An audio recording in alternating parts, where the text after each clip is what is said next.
Tumataginting sa humigit 1.9 million pesos ang naitalang benta ng mga Micro, Small and Medium Enterprise o MSME sa paglahok sa mga trade affairs sa Nueva Ecija. Ito ay batay sa iniulat ng Department of Trade and Industry o DTI mula Abril hanggang Hunyo ngayong taon.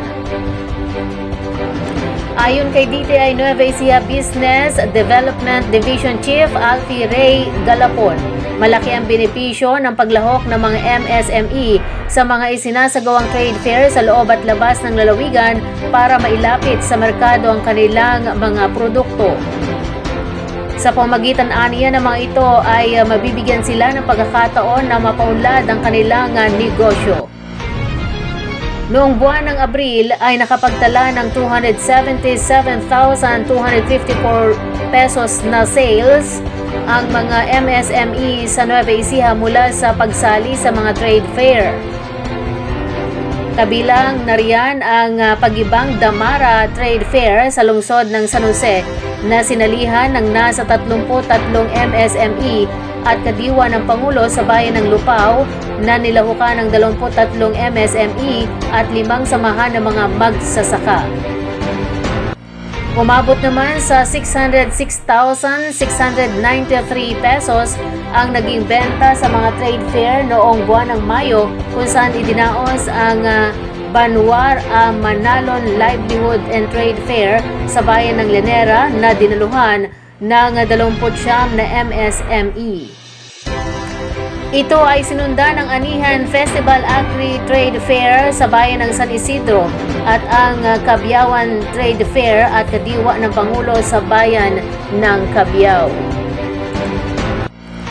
Samantala, humigit 1.028 million pesos ang naging benta sa mga trade fair noong buwan ng Hunyo kung saan itinampok ang mga produkto ng mga cooperator ng mga shared service facility at mga benepisyaryo ng Comprehensive Agrarian Reform Program sa likhang Nueva Ecijano Trade Fair.